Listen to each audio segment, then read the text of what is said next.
Good morning বন্ধুরা, welcome back to my channel আড্ডা with রূপালী। আশা করি আপনারা সবাই খুব ভালো আছেন, সুস্থ আছেন, আর আমিও ভালো আছি এবং সুস্থ আছি। আর সেই সাথে বৃহস্পতিবারের ব্লগ নিয়ে আমি উপস্থিত হলাম। আর বৃহস্পতিবার যেহেতু লক্ষ্মী পুজোর দিন, তো আমি এই যে লক্ষ্মী পুজো দিলাম।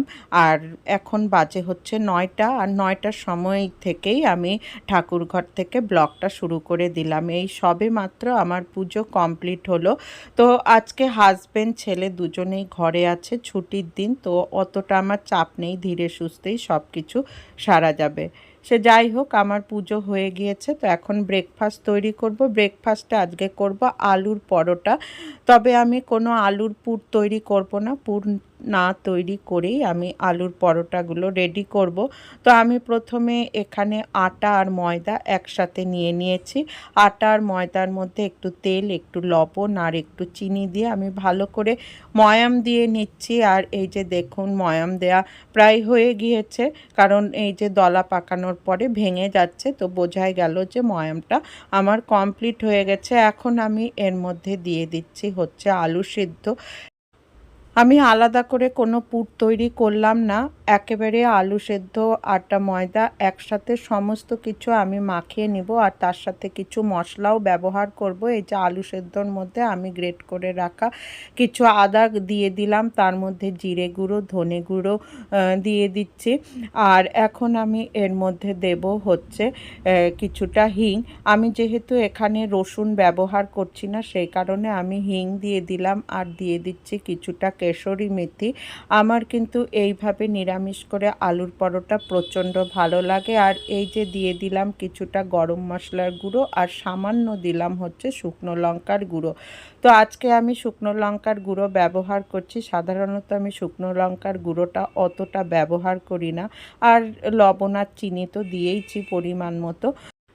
তো এই সমস্ত জিনিসগুলো দিয়ে আমি এখন মাখিয়ে নিব। তো তখন বিট লবণটা দিতে ভুলে গিয়েছিলাম, তো কিছুটা বিট লবণও দিলাম। আর এই বিট লবণটাতে আর হিংটাতে স্পেশালি দারুণ স্বাদ হয় আলুর পরোটার। আর এই যে আমি মাখিয়ে নিলাম। আর আমি এখানে জল খুবই সামান্য পরিমাণ ইউজ করেছি, কারণ আলুর পরোটা এমনি নরম হয়, মানে ডোটা, তো সেই কারণে জলটা বুঝে সুঝে দিতে লাগবে। আর এই যে আমি লেচি কেটে নিয়ে বেলেও নিলাম। আর এখন আমি আলুর পরোটাগুলো ভেজে নিব। তো প্রথমে আমি প্রতিটা পরোটাই এইভাবে সেঁকে নিব শুকনো তাওয়ার মধ্যে, তারপরে তেল দিয়ে দিয়ে ভেজে নিব। এতে তেলটাও কম লাগে, শরীরের পক্ষেও ভালো হয়। তবে পরোটাগুলো কিন্তু এইভাবে ভাজলে খেতে খারাপ লাগে না। অনেকের সেঁকে না, একেবারেই তেল দিয়ে ভাজে, তো সেটাও তো ভালো লাগবেই নো ডাউট খেতে, কিন্তু এভাবে করলেও কিন্তু খেতে ভালো লাগে।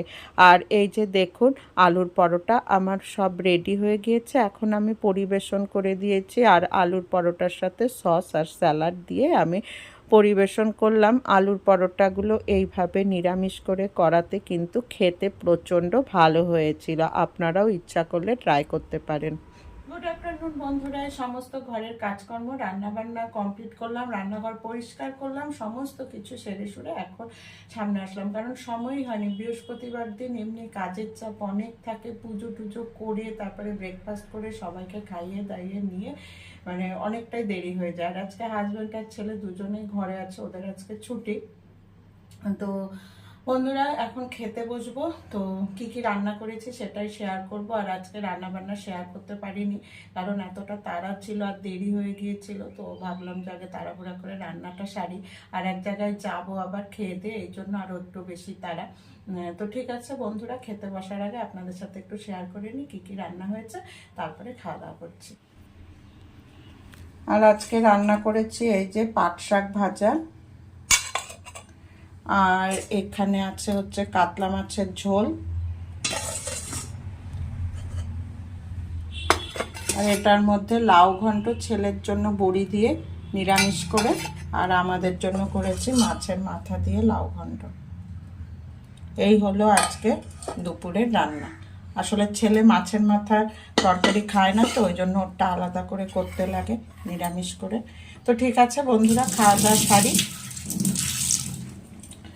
সেরে তারপরে আবার আসছি। আর এই যে বন্ধুরা, আমরা মার্কেটে চলে এসেছি। আর যেই কাজের জন্য এসেছিলাম সেই কাজটা হলো না। এসেছিলাম আধার কার্ডের ব্যাপারে, কিন্তু এখন আর হলো না, অন্য আর একদিন আসতে হবে। সে যাই হোক, ভাবলাম কাজটা যখন হলো না, মার্কেটে যাই, একটু টুকটাক কেনাকাটা আছে, সেগুলো কেনাকাটাগুলো সেরে নিই। আর বাইরে বেরোলে যদি একবার বেরিয়ে পড়ি তাহলে সহজে ঘরে ঢুকতে ইচ্ছা করে না, মনে হয় একটু ঘুরে টুরে নিয়ে তারপরেই যায়। কারণ সচরাচর অত তো আসা হয় না না। আর বিশেষ করে এই ইউটিউবের চক্করে তো একেবারেই বের হতে পারি না, কারণ ভিডিও তৈরি করতে হয়, এডিটিং করতে হয়। তো এই সমস্ত কাজের জন্য একেবারেই বিশেষ করে এই বিকালবেলাটা বের হতেই পারি না। তো যাই হোক, মার্কেটে আসছি, এসে যে এখন একটু কসমেটিক্সের দোকানে এসছি, কিছু জিনিস কিনতে হবে। অনেক দিন থেকে আসবো আসবো ভাবছি, আর কি কি কসমেটিক্সের জিনিস কিনলাম অবশ্যই বাড়িতে গিয়ে আপনাদের সাথে শেয়ার করব। তো বাড়িতে গিয়ে একটু বিশ্রাম নিয়ে চাটা খেয়ে তারপরে আবার বেরিয়েছি। এটা আমাদের পাড়ার দোকানেই এসেছি আর কি, আরামবাগে কিছু মুদিখানার জিনিসপত্র কিনতে হবে, সেই কারণেই আসা। তো অনেক দিন থেকেই এখানেও ভাবছি আসবো আসবো, এটা কিন্তু একেবারেই আমাদের বাড়ির পাশে, কিন্তু তবুও আসার হয়ে ওঠে না। সে যাই হোক, আজকে যখন ইচ্ছে হয়েছে তো আজকে সমস্ত বাইরের কাজগুলো সেরে ফেললাম। আর এই যে এখন বাড়ি চলে এসেছি সমস্ত জিনিসপত্র নিয়ে। আর এই যে 2 ব্যাগ ভর্তি করে জিনিসপত্র এনেছি, খুব প্রয়োজনীয় জিনিসপত্রগুলো ছিল, অনেক দিন থেকে ভাবছিলাম আনবো আনবো, তো আজকে নিয়ে আসলাম অবশেষে। আর আজকে এনেছি হচ্ছে এই যে জোভিসের অনিয়ন শ্যাম্পু, আর এটা হচ্ছে জোভিসেরই ফ্রুট কন্ডিশনার, এটা হচ্ছে পন্স পাউডার, ছোট একটা পাউডার এনেছি। আর এটা হচ্ছে হেয়ার সিরাম, এটাও জোভিসের। আর এটা জোভিসের সিঁদুর, লিকুইড সিঁদুর। আর এটা হচ্ছে ল্যাকমি কম্প্যাক্ট। আর এগুলো হচ্ছে কাপড় মেলার ক্লিপ আর কি। আর এটা এলি 18-এর আইলাইনার। আর এটা হচ্ছে ল্যাকমির কাজল।